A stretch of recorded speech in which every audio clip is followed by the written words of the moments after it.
Bismillahirrahmanirrahim. Assalamualaikum warahmatullahi wabarakatuh. Hari ini kita akan membahas pertemuan perkuliahan ke-12, yaitu tentang data berkala. Namun sebelum kita mulai, mari kita semua sama-sama membaca basmalah. Bismillahirrahmanirrahim.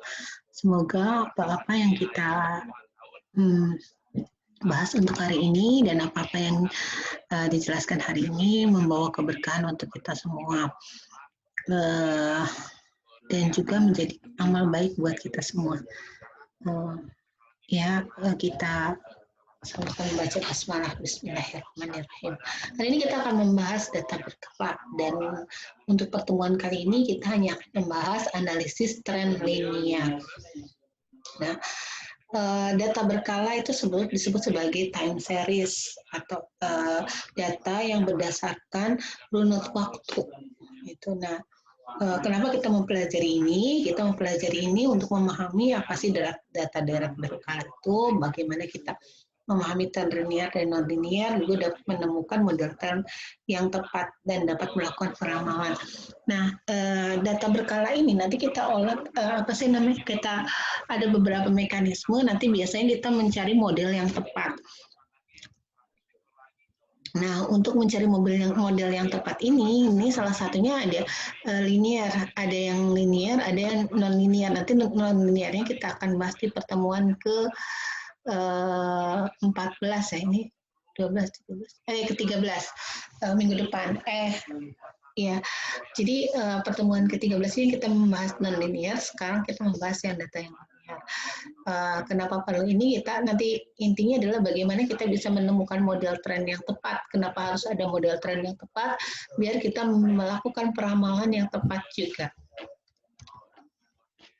Sebelum kita lanjutkan lebih dalam, kita harus mengetahui bahwa data deret berkala adalah data yang pengamatannya dilakukan dari waktu ke waktu, makanya disebut dengan data time series, karena base datanya adalah waktu.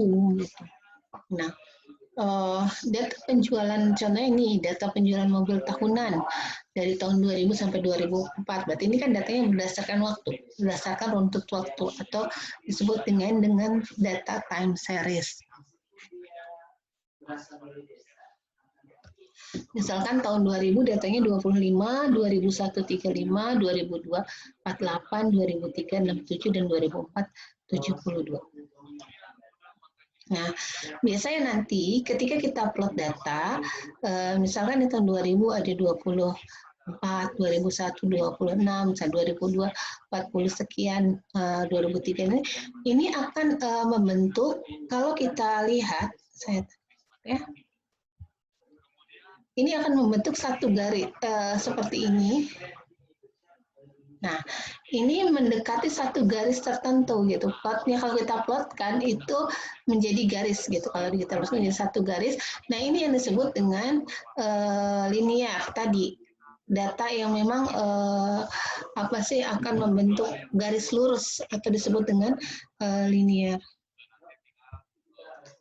Nah, kita masuk dulu ke analisis tren. Analisis tren itu apa sih? Analisis tren itu adalah metode yang digunakan untuk melihat kecenderungan pergerakan data dari waktu ke waktu dalam jangka yang panjang.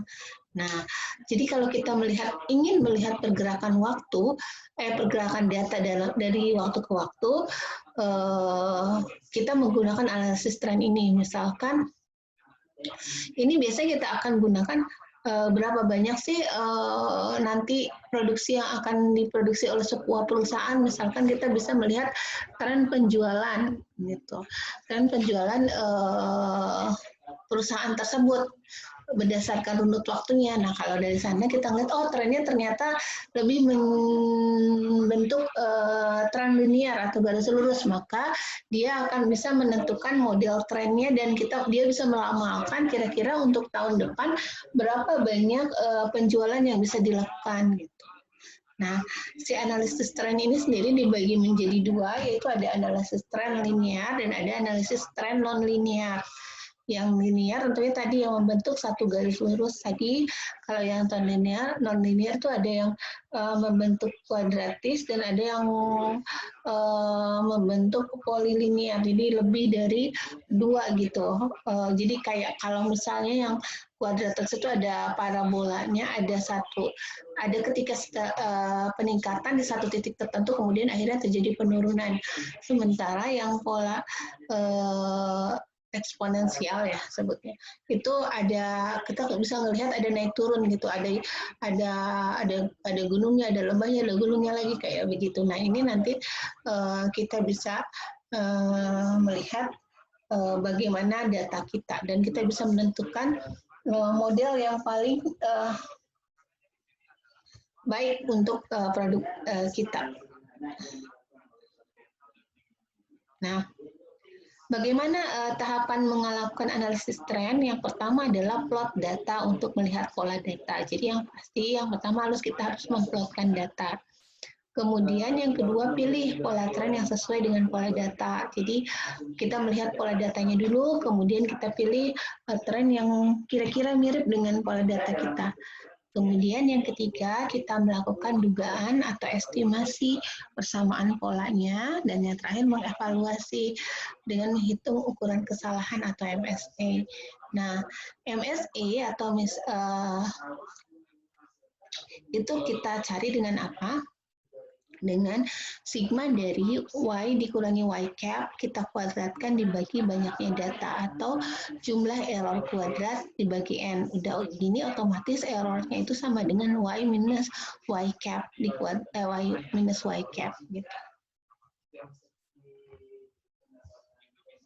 Nah, bagaimana kita menghitung metode linear? Yang pertama kita harus mencari nilai A dan nilai B. Nah, Y cap sendiri nanti kita bisa dicarikan dengan A plus BXI. Oke. Nah, berarti di sini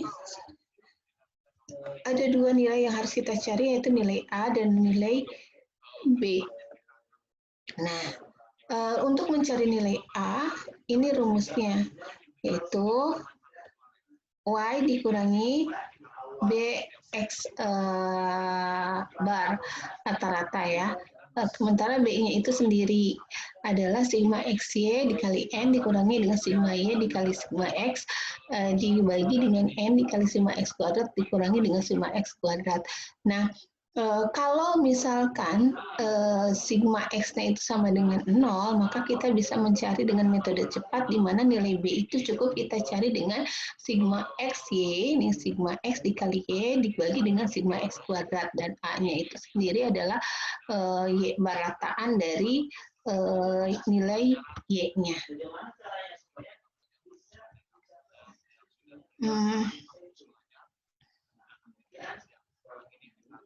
Bagaimana kita menentukan nilai X sehingga kita bisa menggunakan rumus yang tadi, sehingga jumlah dari sigma X itu adalah 0.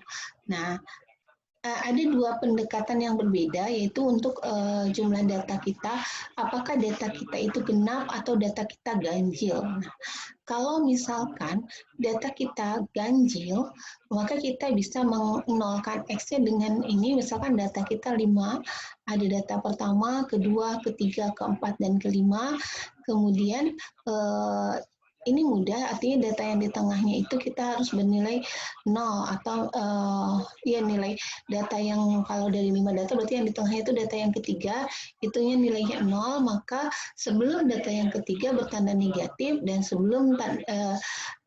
setelah data yang ketiga bernilai positif, sehingga ini totalnya kalau kita totalkan maka jumlahnya itu sama dengan sigma X-nya itu adalah sama dengan 0. Sementara untuk data genap sendiri biasanya kita menggunakan minus 0,5. Jadi nggak 0 karena dia ada, jadi di data tengahnya itu kan ada 2. Misalkan ada 6 data, berarti data tengahnya itu ada data ketiga dan data keempat.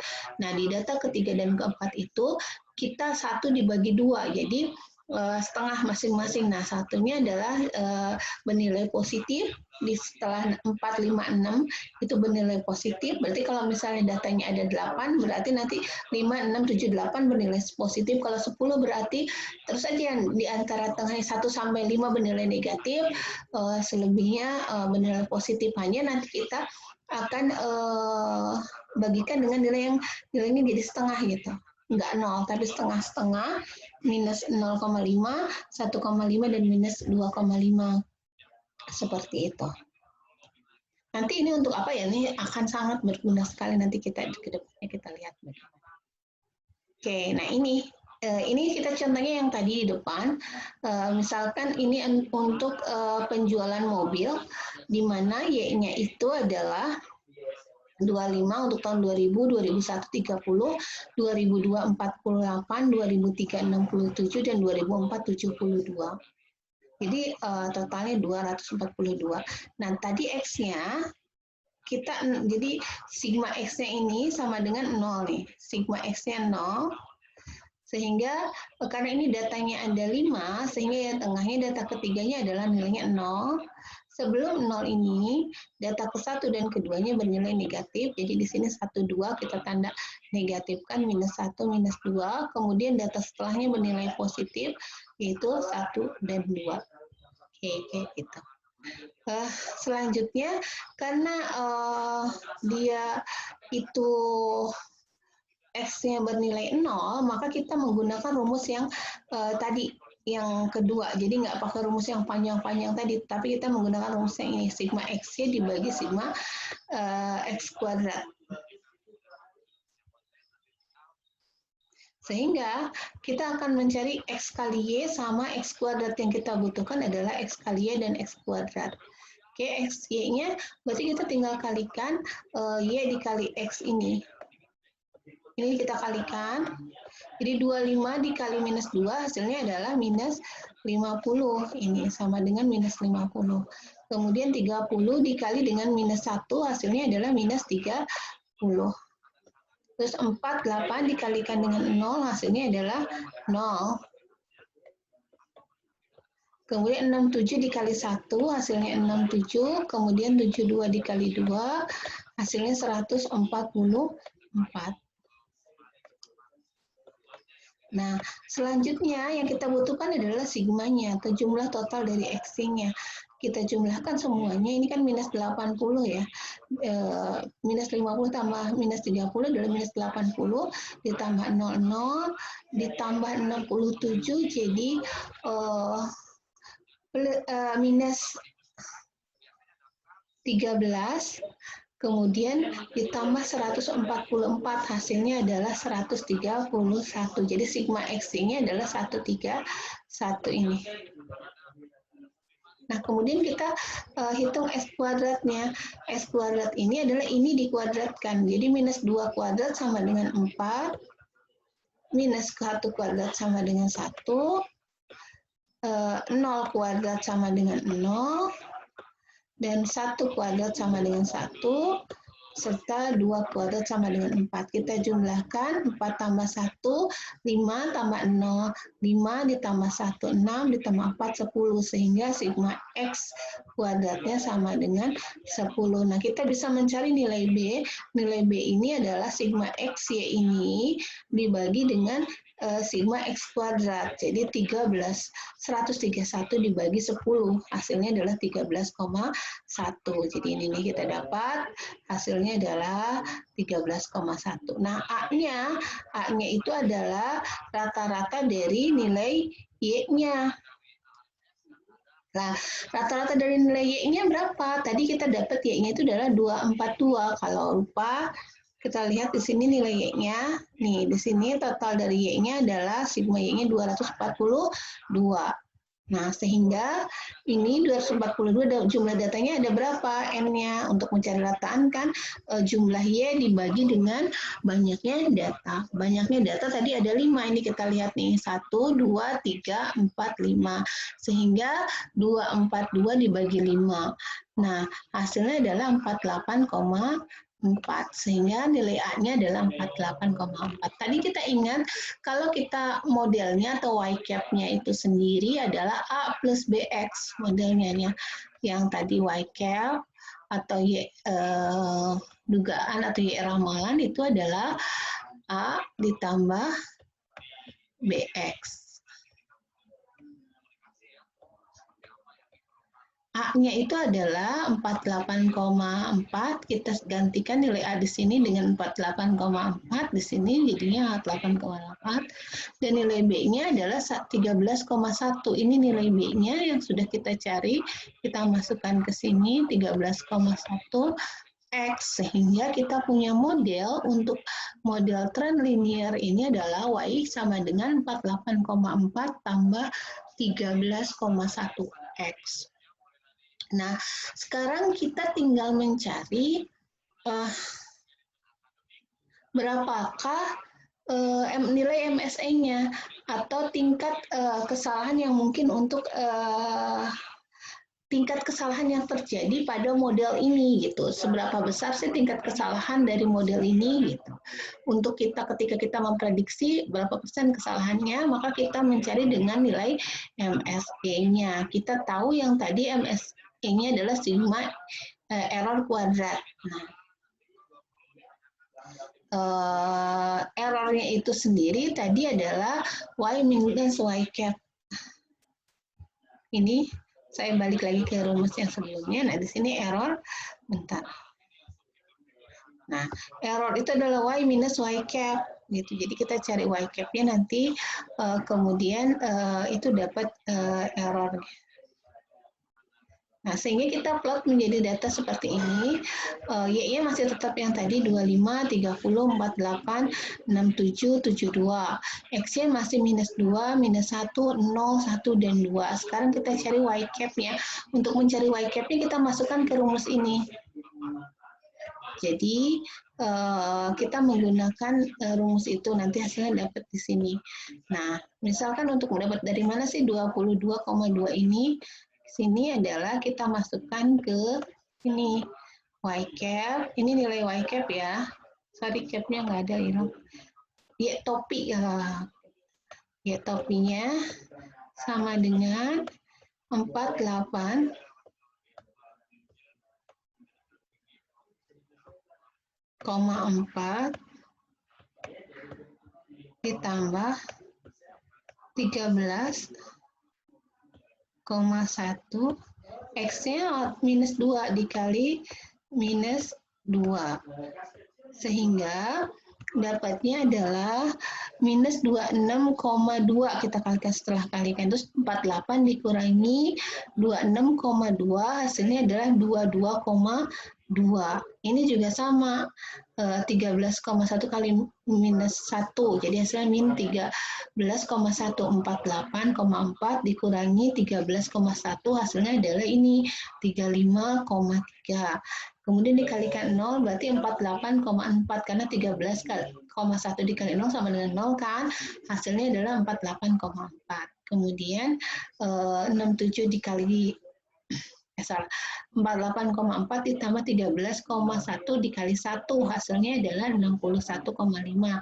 Kemudian ini 48,4 ditambah 13,1 dikali 2, hasilnya adalah 74,6. Oke, kita udah dapat nilai Y cap-nya, sekarang kita cari error-nya. Error itu sendiri adalah Y dikurangi Y cap, berarti ini 25 dikurangi 22, ini 25 dikurangi 22, 2, hasilnya adalah ini sama dengan 2,8. Sama, ini 30 juga dikurangi dengan 35,3, ini minus sama dengan minus 5,3. Kemudian sama, ini 48 dikurangi dengan 48,4, hasilnya minus 0,4. Kemudian 67 dikurangi dengan 61,5, hasilnya 5,5. Kemudian 72 dikurangi 74,6, hasilnya minus 2,6. Nah, untuk dapat error kuadratnya, kita kuadratkan nilai errornya 2,8 kuadrat sama dengan, ini kita kuadratkan semua, hasilnya adalah 7,84, nanti minus 5,3 kuadrat sama dengan 28,09, minus 0,4 kuadrat sama dengan 0,16, 5,5 kuadrat sama dengan 30,25, minus 2,6 kuadrat sama dengan 6,76. Maka totalnya adalah 73,1. Nah, MSE sendiri adalah sigma E kuadrat dibagi dengan banyaknya data. Jadi di total hasilnya E kuadratnya itu adalah sigmanya 73,1 dibagi 5. Hasilnya adalah 14,62. Maka nilai MSE dari data ini adalah 14,62. Oke, ini untuk latihannya.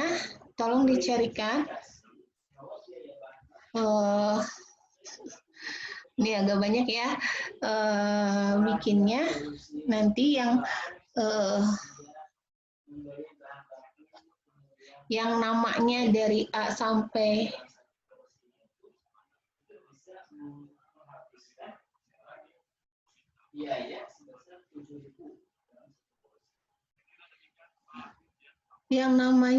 mulai dari A sampai M itu datanya menggunakan data yang di sini. Ini untuk nama, ini latihan kalian ya. Ini nama yang awalnya absennya A sampai M. Yang ini N sampai Z. Jadi kalau yang namanya A sampai M, soalnya yang ini yang pertama silahkan dikerjakan. Kalau yang N sampai Z, ini dikerjakan yang ini. Silahkan dikerjakan nanti di-upload di LMS hasil pekerjaannya, gunakan model tren linear ramalkan penjualan di tahun 2006. Nanti dimasukkan berapa sih kira-kira di tahun 2006 jumlah permintaannya. Oke, itu saja. Terima kasih banyak atas perhatiannya. Kita tutup dengan membaca hamdalah. Alhamdulillahirrahmanirrahim. Assalamualaikum warahmatullahi wabarakatuh. Iya, Ibu tidak menulis ulang soalnya di LMS-nya, jadi kalian cukup mengerjakan dari sini, dilihat dari dari penjelasan ini ya. Jadi nanti kalau yang di sana dituliskan dulu ya di soalnya, di jawabannya itu soalnya apa, baru nanti kalian kasih jawabannya. Sekali lagi terima kasih banyak, semoga Allah selalu memberikan kebaikan dan keberkahan kepada kita semua. Assalamualaikum warahmatullahi wabarakatuh.